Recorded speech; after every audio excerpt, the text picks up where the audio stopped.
Assalamualaikum warahmatullahi wabarakatuh. Gimana kabar anak-anak Miss? Sehat? Alhamdulillah, semoga abang dan kakak selalu berada dalam keadaan sehat walafiat sehingga kita bisa terus melaksanakan pembelajaran fikih secara daring. Jumpa lagi dengan Miss Fatimah masih di pembelajaran fikih daring yang ke-5. Nah, hari ini kita akan membahas mengenai jenis sholat rawatib dan pembagiannya. Arti sholat rawatib sudah kita bahas pada minggu lalu, yaitu sholat rawatib itu adalah sholat yang mengiringi sholat fardu. Iya. Nah, hari ini akan kita bahas jenis sholat rawatib yang muakkad dengan yang ghairu muakkad apa saja ya. Oleh karena itu, abang dan kakak harus melihat video ini sampai selesai agar abang dan kakak paham, ya kan? Oke, kita lanjut ya. Nah, hari ini kita akan membahas jenis sholat rawatib muakkad, jenis sholat rawatib ghairu muakkad, dan bagaimana niat sholat rawatib. Nah, sebelum kita mulai pembelajaran kita hari ini, mari kita awali dengan membaca basmalah. Bismillahirrahmanirrahim. Oke, bagus. Kita masuk pembelajaran yang pertama, yaitu jenis sholat rawatib yang muakkad. Oke. Jenis sholat rawatib yang pertama adalah namanya muakkad. Nah, muakkad itu sholatnya di kapan saja ya. Muakkad kemarin tuh artinya sangat dianjurkan. Yang kedua ada namanya ghairu muakkad, artinya tidak terlalu dianjurkan. Kita akan bahas dulu yang muakkad ya. Jenis sholat muakkad yang pertama ada 2 rakaat sebelum subuh. Nah, 2 rakaat sebelum subuh ini disebut juga dengan sholat fajar. Ya, sholat fajar ini sangat besar pahalanya. Makanya dia juga dikatakan dengan sholat rawatib muakkad. Sudah Miss bilang kan, seandainya pahala dari sunnah muakkad ini 5, maka ghairu muakkad sekitar 3 atau 2. Jadi pahalanya lebih banyak yang muakkad. Kemudian yang kedua adalah 2 rakaat sebelum zuhur. Nah, kemudian 2 rakaat sesudah sholat zuhur. Berarti kalau ini dia sebelum berarti qobliyah. Ini juga qobliyah zuhur. Kemudian ini qobliyah atau ba'diyah? Jawabnya adalah ba'diyah, sesudah ya kan. Kemudian 2 rakaat sesudah maghrib, ba'diyah lagi. Kemudian 2 rakaat sesudah isya, ba'diyah lagi. Berarti yang muakkad sebelumnya 2 kali, sesudahnya 3 kali.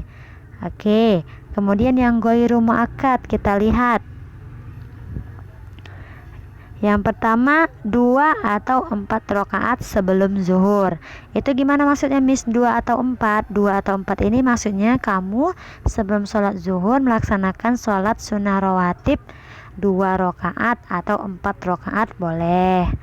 Kemudian yang ghairu muakkad ada 2 atau 4 rakaat sesudah zuhur. Kemudian 4 rakaat sebelum asar. Kemudian 2 rakaat sebelum maghrib. Dan yang terakhir adalah 2 rakaat sebelum isya. Kalau di sini ini namanya sunnah ghairu, namanya adalah rawatib ghairu muakkad. Nah, yang besar pahalanya adalah yang muakkad, tetapi alangkah baiknya dua-duanya kita bisa melaksanakannya dengan baik. Ini jenisnya. Jadi total dari rawatib ini ada berapa? Kalau yang muakkad ada 10 rakaat. Kalau yang ghairu muakkad itu ada 20 ya, maaf 20. 4 tambah 4 ya kan 8. 8 tambah 4 12. 12 tambah 2 itu Mati dikat aja. Oke, kita lanjut ya. Nah, mau pahala banyak enggak? Nah, siapa yang mau punya pahala banyak? Kita semua pasti mau ya. Nabi Shallallahu Alaihi Wasallam pernah bersabda, "Rakaatal fajri khair minat dunya wa ma fiha." Artinya, 2 rakaat fajar yang mana? Yang sholat sunnah qobliyah subuh itu lebih baik daripada dunia dan seisinya. Apa maksudnya, Miss? Dari hadis ini mengatakan bahwasanya sholat sunnah fajar atau sholat sunnah qobliyah subuh itu pahalanya lebih besar dari seluruh yang ada di bumi dan isinya. Luar biasa ya pahalanya. Jadi abang dan kakak kalau bisa melaksanakan sholat qobliyah subuh dulu sebelum sholat subuh ya. Oke, kita lanjut. Tata cara sholat rawatib. Yang pertama, sholat rawatib itu tidak ada azan atau iqomatnya ya. Kemudian sholat rawatib itu harus dikerjakan sendirian, tidak dilaksanakan secara berjamaah. Jadi berbeda ya sholat rawatib dengan sholat yang lainnya. Kalau sholat yang lainnya kan berjamaah itu lebih baik. Pahalanya berapa? Iya, 27 derajat. Tetapi khusus untuk sholat rawatib, tata caranya harus dilaksanakan dengan sendirian, tidak dengan berjamaah. Nah, kemudian bacaannya tidak dinyaringkan. Dinyaringkan ini maksudnya bagaimana, Miss? Tidak dikuatkan ketika membacanya. Oke, itu tata cara sholat rawatib ya. Tidak ada azan, tidak ada iqomat, kemudian harus dilaksanakan dengan sendirian, kemudian bacaannya tidak dinyaringkan. Oke, kita lanjut ya. Sedangkan bacaan dan gerakan sholat rawatib sama saja dengan gerakan sholat fardu atau sholat wajib. Yang membedakan hanya pada niatnya saja. Kita lihat ya niatnya bagaimana. Nah, ini ada niat sholat rawatib. Kita baca, usolli sunnataz zuhri rakaataini qobliyatan. Nah, ada qobliyatannya. Berarti di sini adalah sholat zuhur qobliyah lillahi ta'ala. Artinya saya niat sholat sunnah sebelum zuhur 2 rakaat karena Allah Ta'ala. Jadi yang perlu kamu perhatikan ketika kamu ingin melaksanakan sholat sunnah subuh qobliyah, kamu hanya mengganti nama sholatnya saja. Ini zuhur, berarti diganti menjadi subuh. Kemudian dia qobliyah atau ba'diyah. Kalau qobliyah tetap qobliyah.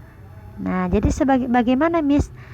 Menjadi usolli sunnatas subhi. Nah, berubah dia.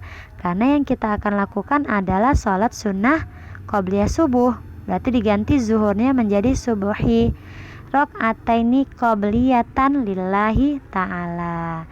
Nah, hanya mengganti nama sholat zuhurnya saja menjadi nama sholat qobliyah yang lain, seperti subuh, kemudian seperti isya dan lain sebagainya. Ini untuk niat qobliyah. Kita lanjut untuk niat ba'diyah. Kita baca ya, usolli sunnataz zuhri rakaataini ba'diyatan. Nah, kalau yang tadi qobliyatan kan, kalau ini ba'diyatan lillahi ta'ala. Saya niat sholat sunnah sesudah zuhur 2 rakaat karena Allah Ta'ala. Diingat aja abang dan kakak, kalau misalnya dia sesudah sholat wajib berarti itu ba'diyah. Tadi itu qobliyah kan, berarti itu sebelum. Kalau sekarang ba'diyah. Cara menggantinya misalnya sholat sunnah qobliyah yang lain sama abang dan kakak, tinggal mengganti nama sholatnya aja. Misal kita mau melaksanakan sholat ba'diyah isya, jadi abang dan kakak tinggal mengganti zuhurnya ini menjadi isya'i. Nah, usolli sunnata isya'i, maaf, sunnatal isya'i. Nah, rok'ataini ba'diyatan lillahi ta'ala. Ingat aja mana kakak, kalau ada ba'diyatan berarti sesudah, kalau tadi kan qobliyatan berarti sebelum. Paham ya abang dan kakak mengenai niat sholat rawatibnya? Alhamdulillah. Nah, mungkin itu saja pembelajaran kita hari ini. Kurang dan lebihnya Miss mohon maaf. Berikut sudah ada tugas ya. Nah, tugas yang pertama, tuliskan niat qobliyah subuh beserta artinya. Sudah Miss ajarin tadi kan, hanya tinggal mengganti nama sholatnya saja. Kemudian tuliskan niat ba'diyah maghrib beserta artinya. Tugas langsung kirim kepada saya ya. Nah, untuk penulisan niatnya akan lebih baik kamu menulisnya dengan bahasa Arab. Itu nilainya jauh lebih tinggi ya dibanding kamu menulisnya dengan bahasa Indonesia. Oke, sampai di sini saja pertemuan kita hari ini. Kita akhiri dengan membaca hamdalah. Alhamdulillahirabbil alamin. Jangan lupa ya abang dan kakak di like, komen, dan subscribe ya channel ini. Assalamualaikum warahmatullahi wabarakatuh.